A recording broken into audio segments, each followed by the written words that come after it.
Florida Gators held their first open practice in nearly a decade yesterday.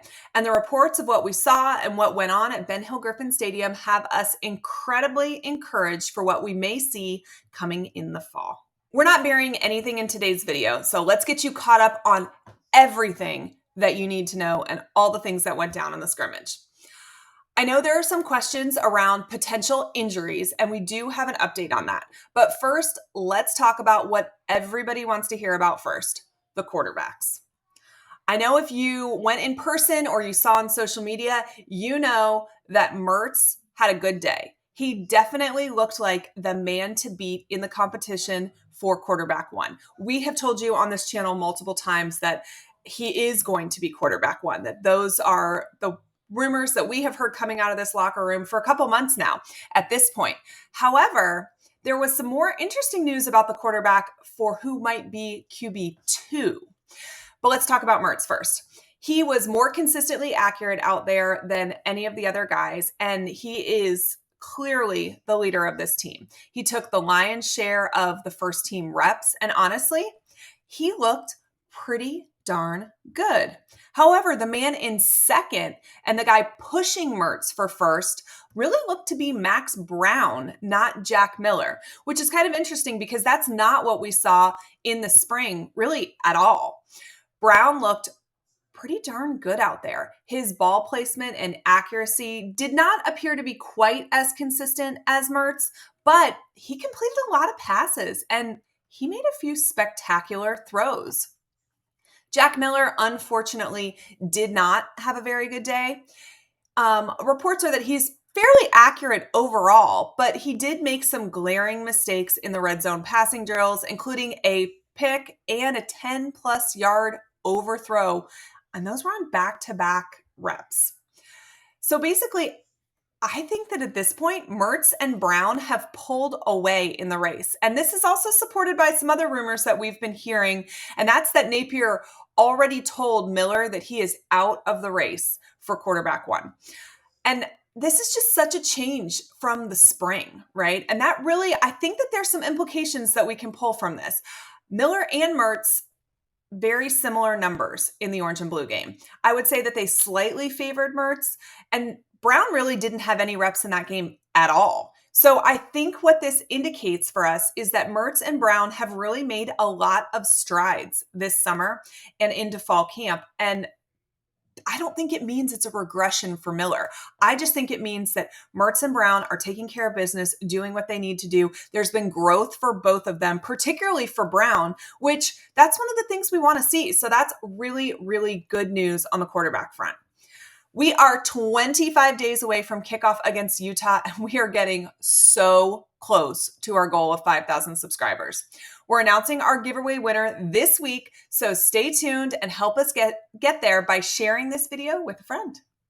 All right, let's talk about another group of players that I know everybody is interested in, the skill players. All right, we're just going to get this out of the way. The running backs looked awesome out there. I know this is going to come as no surprise to anybody, but Florida's running back room is so talented. I don't think it's an understatement to say that they are potentially the best running back room in the SEC, and I think that puts them up there as one of the best running back rooms in the entire country.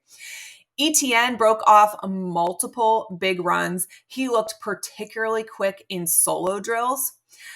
I really cannot wait to watch this group hit the field in the fall because Florida's running backs are going to be dominant. But another position that I really have been impressed with is the wide receivers. They looked very good too. There were not a lot of drops from our scholarship players. Former walk-on Khalil Jackson made several great catches, definitely living up to that family name, and we can see why Billy Napier wants him on scholarship. He had a very good practice. Caleb Douglas and Marcus Burke both had very solid days as well. But it was really the freshmen that stole the show. I'm going to talk a little bit more about them later on. But I think overall, this group of wide receivers is going to be more than serviceable for the Gators. I think that they have grown a lot over the course of the last season. I think that Florida has brought in some good talent. I think they're developing that talent. And I think the fans are going to be really excited about what they see out of that position group when the season kicks off. Let's talk a little bit about defensive backs. This is a group that everybody knew needed to take a step in the right direction going into this season. I think that we will see that they have. Jason Marshall and Caleb Kimber both had very, very solid days.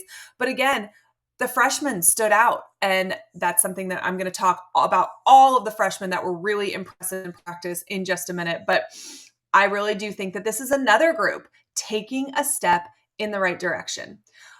Unfortunately, other than a big hit on Johnson by Mitchell, we really didn't see a whole lot out of the linebackers. So this is going to be a group that we are going to look to for some major improvement. I don't think they've made the step yet that we're hoping, but there's a lot of fall camp left. And so there's still a lot of time for these guys to continue to grow. But I think that's going to be a question mark going into the fall. Let's talk a little bit about linemen. First of all, if you were there or you saw any coverage on the internet or on TV, the first thing that you had to notice was just how massive these human beings are. The size that Billy has brought into the trenches is on another level. The offensive line and the defensive line are massive. They also looked pretty balanced in one-on-one pass rush and protection drills. Each side really kind of made their fair share of plays, but the defensive line looks like it may have a little bit of the edge, which honestly, that should be really reassuring to fans considering how good we expect Florida's offensive line to be. Princely Umanmielen had a particularly strong practice. He looked strong and fast going up against Austin Barber, who we know is a proven commodity on this offensive line. Umanmielen just was really, really good. Had a great day. But while he looked great, Cam Jackson, y'all, he is a force out there. In every single one-on-one rep, he blew his man off the ball and drove them back, had to be 5 yards. And this just confirms everything that we've heard about him throughout the spring and the summer. He is going to be great for the Gators. No one outside the program has been putting him on any watch lists or listed him as any potential breakout player, but anytime a player or a coach has been asked about a stud defensive player, the first name out of their mouth has been Cam Jackson. I really expect big things from him this fall. I think this is a player that's going to be really productive, really disruptive, and it's somebody that Gator fans should definitely keep an eye on. JUCO newcomer Quincy Ivory also performed really, really well on Saturday. We got to see him against the 2s and the 3s, but he was incredibly dominant when he was given opportunities. So I would look for more to come his way. All right, let's talk about the freshmen. This is a group that I know everybody wants to hear about. And honestly, I think that this is about more than just the development of talent. This is going to signal how good Billy Napier was at identifying that talent and recruiting these guys in, because these are all Billy Napier recruited players, and everybody should be pretty impressed. The freshmen looked really good out there overall. Jordan Castile, Dijon Johnson, Jakeem Jackson, each of them had some outstanding pass breakups. If Dijon Johnson's first couple practices as a Gator are any indication of things to come, he is going to be a takeaway machine for the defense here at the University of Florida. Now, listen, let's keep in mind, he's not doing it against the ones. He was doing it, mainly against Jack Miller, but taking away lots of catches your first couple practices as a Gator is very impressive. All 3 of the freshman wide receivers made great plays in the one-on-one and the team drills, and Wilson looked especially quick during the solo and special teams drills. Najee Harris looked very, very strong out there in the one-on-ones against the D-line. Kelby Collins also had a great run stop in chain drills.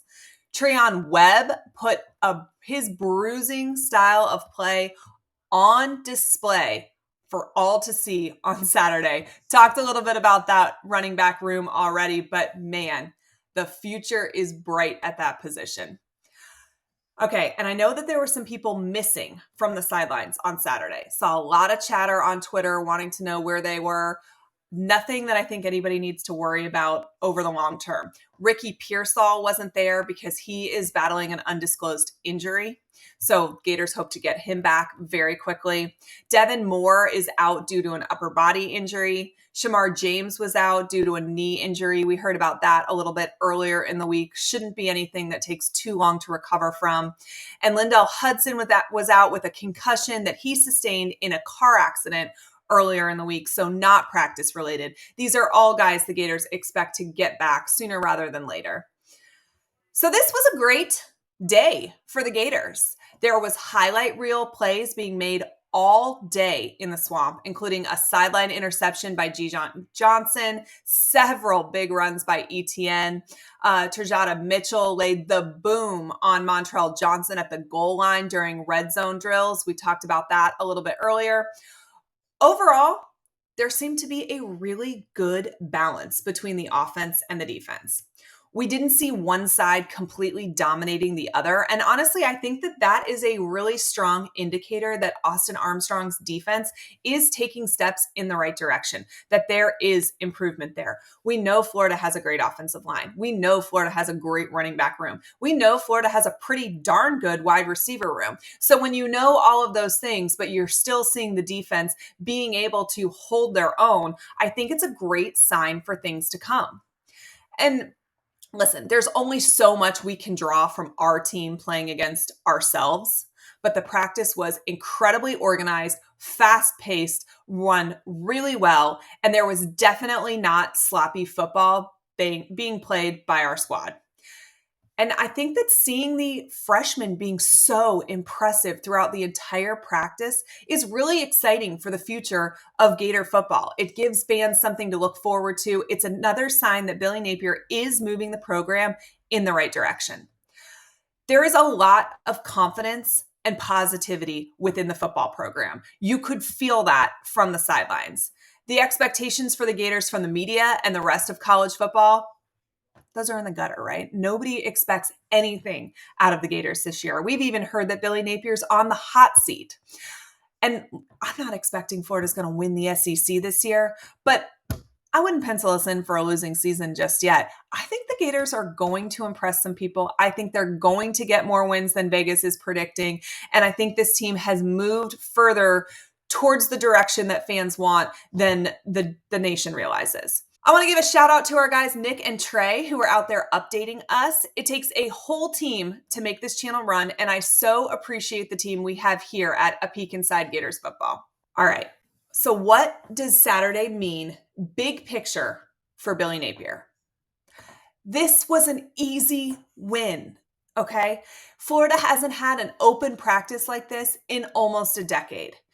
It is something that fans needed and that fans wanted. And when you are trying to change the culture of a program, change the culture of a fan base, help everybody buy in on what you're selling, open practices are one of the ways to do that. When fans can see with their eyes, they can interact with players, they can watch how hard coaches work. All of those things amount to a little bit of grace in the fall, a little bit of cheering harder when your team, a game is on the line. It's just good business practice to allow the people that help fund the program to watch it at an intimate level. And I think that's exactly what happened with that open practice on Saturday. I really hope that we see more open practices from Billy Napier's Gators moving forward. It was something that I always enjoyed going to and seeing when I was younger, when I was in college at Florida. So I hope this is a sign of more fan freedom to come. It's an easy win. It's a great way to get people on your side. It was something the program needed. So kudos to Billy Napier for opening it up, and let's hope we see a lot more. I know what the expectations are for this team from the national media this year. I've been bullish on this team and what they can get done going into this season. They're going to have to play up at times because they have a very difficult schedule. They're going to have to get unexpected contributions from young guys. But the talent on this team is still better than most of the teams that we will see this year.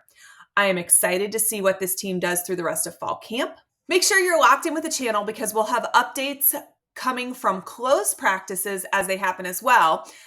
and we're getting closer and closer to the debut of Swamp Kings.